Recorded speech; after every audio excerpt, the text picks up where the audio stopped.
Hi ನಮಸ್ಕಾರ ಎಲ್ರಿಗೂ. ಹೇಗಿದ್ದೀರಾ? ಚೆನ್ನಾಗಿದ್ದೀರಾ ಅಂತ ಭಾವಿಸ್ತೀನಿ. ನಾನು ಕೂಡ ತುಂಬ ಚೆನ್ನಾಗಿದ್ದೀನಿ. ನಾನಿಲ್ಲಿ ಹಾಗಲಕಾಯಿ ಪಲ್ಯ ಮಾಡಿ ತೋರಿಸ್ತಾ ಇದ್ದೀನಿ. ಸ್ವಲ್ಪನೂ ಕೈ ಇಲ್ಲದೆ ಚಪಾತಿ ರೊಟ್ಟಿಗೆ ತುಂಬ ಅಂದರೆ ತುಂಬ ಚೆನ್ನಾಗಿರುತ್ತೆ. ಹೇಗೆ ಮಾಡೋದಂತ ನೋಡೋಣ ಬನ್ನಿ. ಹೇಗಿದ್ದರೆ ನಾನಿಲ್ಲಿ 2 ಹಾಗಲಕಾಯಿ ತೊಗೊಂಡಿದ್ದೀನಿ. 2 ಹಾಗಲಕಾಯಿನೂ ಕೂಡ ಇಲ್ಲಿ ನಾನು ಇದನ್ನು ಕಟ್ ಮಾಡ್ಕೊತೀನಿ. ಈಗ ನನ್ನ ಚಾನಲ್ಗೆ ನೀವು ಹೊಸದಾಗಿ ನೋಡ್ತಾ ಇದ್ದರೆ ಪ್ಲೀಸ್ ಸಬ್ಸ್ಕ್ರೈಬ್ ಮಾಡ್ಕೊಳ್ಳಿ, ಬೆಲ್ ಐಕಾನ್ನ ಪ್ರೆಸ್ ಮಾಡಿ, ನೋಟಿಫಿಕೇಷನ್ ಆನ್ ಮಾಡ್ಕೊಳ್ಳಿ. ನಾನು ಹಾಕೋ ವೀಡಿಯೋಸ್ ಎಲ್ಲ ನಿಮಗೆ ಬರುತ್ತೆ ನೋಡಿ. ಇವಾಗ ಇಲ್ಲಿ ನಾನು ಹಾಗಲಕಾಯಿ ಇದನ್ನು ಬೀಜನ ತೆಗಿತಾ ಇದ್ದೀನಿ. ಹಾಗಲಕಾಯಿ ಬೀಜ ತೆಗೆದುಬಿಟ್ಟೆ ಮಾಡಿದರೆ ಸ್ವಲ್ಪ ಕಹಿ ಅಂಶ ಹೋಗುತ್ತೆ ನೋಡಿ. ಇವಾಗ ಇಲ್ಲಿ ಈ ಥರ ಚಿಕ್ಕ ಚಿಕ್ಕದಾಗಿ ನಾನು ಕಟ್ ಮಾಡ್ಕೊಂಡಿದ್ದೀನಿ. ಈಗ ಚಿಕ್ಕ ಚಿಕ್ಕದಾಗಿ ಕಟ್ ಮಾಡ್ಕೊಂಡ್ಬಿಟ್ಟು ಒಂದು ಬೌಲಲ್ಲಿ ಇದನ್ನು ತೆಗಿತಾ ಇದ್ದೀನಿ. ಇಲ್ಲಿ ನಾನು 1 ಸ್ಪೂನಷ್ಟು ಉಪ್ಪನ್ನ ಹಾಕ್ತಾಯಿದ್ದೀನಿ.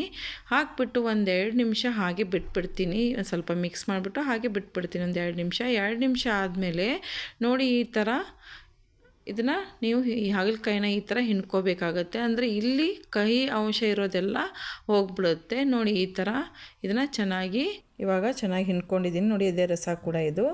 ಅದನ್ನು ಇಲ್ಲಿ ನಾನು ಒಂದು ಫ್ಯಾನ್ ಇಟ್ಕೊಂಡಿದ್ದೀನಿ ಗ್ಯಾಸ್ ಸ್ಟವ್ ಮೇಲೆ. ಅದು ಬಿಸಿ ಆದಮೇಲೆ ಇಲ್ಲಿ ಸ್ವಲ್ಪ ಎಣ್ಣೆ ಹಾಕ್ತಾಯಿದ್ದೀನಿ.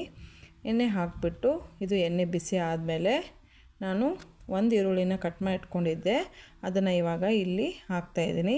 ಇದನ್ನು ಹಾಕಿಬಿಟ್ಟು ಚೆನ್ನಾಗಿ ಫ್ರೈ ಮಾಡ್ಕೋಬೇಕಾಗತ್ತೆ ನೋಡಿ. ಇದನ್ನು ಇವಾಗ ಚೆನ್ನಾಗಿ ಫ್ರೈ ಆದಮೇಲೆ ನಾನು ಇಲ್ಲಿ ಇದಕ್ಕೆ ಆವಾಗಲೇ ಹಾಗಲಕಾಯಿ ಕಟ್ ಮಾಡ್ಕೊಂಡು ಇಟ್ಕೊಂಡಿದ್ನಲ್ವ, ಅದನ್ನು ಕೂಡ ಇದಕ್ಕೆ ಹಾಕ್ತಾಯಿದ್ದೀನಿ. ಹಾಕಿಬಿಟ್ಟು ಇದನ್ನು ಕೂಡ ಚೆನ್ನಾಗಿ ಫ್ರೈ ಮಾಡಿಬಿಟ್ಟು ಇದು ಹಸಿ ವಾಸನೆ ಹೋಗೋವರೆಗೂ ಫ್ರೈ ಮಾಡೋದ್ರಿಂದ ಸ್ವಲ್ಪ ಕಹಿ ಅಂಶ ಮತ್ತು ಇಲ್ಲೂ ಕೂಡ ಹೋಗುತ್ತೆ.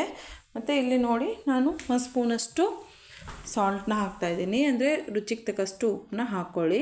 ನಾನು ಇಲ್ಲಿ 1 ಟೊಮೆಟೊ ಕಟ್ ಮಾಡಿ ಇಟ್ಕೊಂಡಿದ್ದೆ, ಅದನ್ನು ಕೂಡ ಇದಕ್ಕೆ ಆ್ಯಡ್ ಮಾಡಿಬಿಟ್ಟು ಮತ್ತೆ ಫ್ರೈ ಮಾಡ್ಕೋತಾ ಇದ್ದೀನಿ. ಇದನ್ನು ಜಾಸ್ತಿ ಫ್ರೈ ಮಾಡೋದ್ರಿಂದ ಕಹಿ ಅಂಶ ಫುಲ್ ಹೋಗಿಬಿಡುತ್ತೆ ನೋಡಿ. ಇವಾಗ ಮತ್ತೆ ನಾನು ಸ್ವಲ್ಪ ಇದಕ್ಕೆ ಕ್ಲೋಸ್ ಮಾಡಿದ್ದೀನಿ. 1-2 ನಿಮಿಷ ಆದಮೇಲೆ ಇದನ್ನು ಮತ್ತೆ ನಾನು ಓಪನ್ ಮಾಡ್ತೀನಿ. ಈಗ ನೋಡಿ ಓಪನ್ ಮಾಡಿದ್ದೀನಿ. ಓಪನ್ ಆದಮೇಲೆ ಇದನ್ನು ಸ್ವಲ್ಪ ಮತ್ತೆ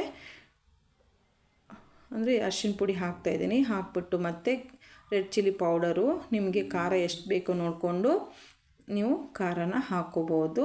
ಹಾಕ್ಬಿಟ್ಟು ಮತ್ತೆ ಇಲ್ಲಿ ನಾನು ಸ್ವಲ್ಪ ಅದನ್ನು ಮಿಕ್ಸ್ ಮಾಡ್ತಾಯಿದ್ದೀನಿ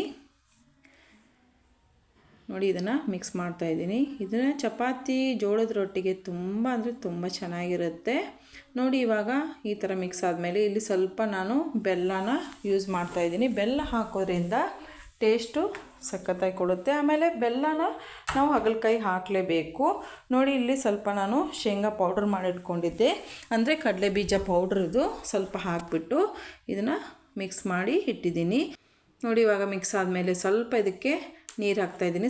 ಸ್ವಲ್ಪ ನೀರು ಹಾಕ್ತಾಯಿದ್ದೀನಿ. ಹಾಕಿಬಿಟ್ಟು ಇದನ್ನು ಮತ್ತೆ ಮಿಕ್ಸ್ ಮಾಡ್ತಾಯಿದ್ದೀನಿ.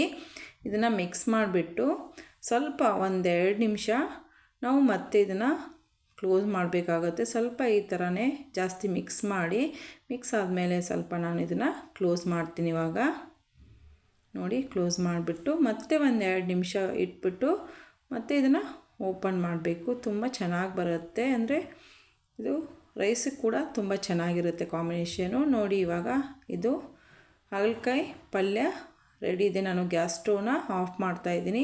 ನಾನು ಮಾಡಿರೋ ಹಾಗಲಕಾಯಿ ಪಲ್ಯ ನಿಮಗೆ ಇಷ್ಟ ಆದರೆ ಲೈಕ್ ಮಾಡಿ, ಶೇರ್ ಮಾಡಿ. Thank you.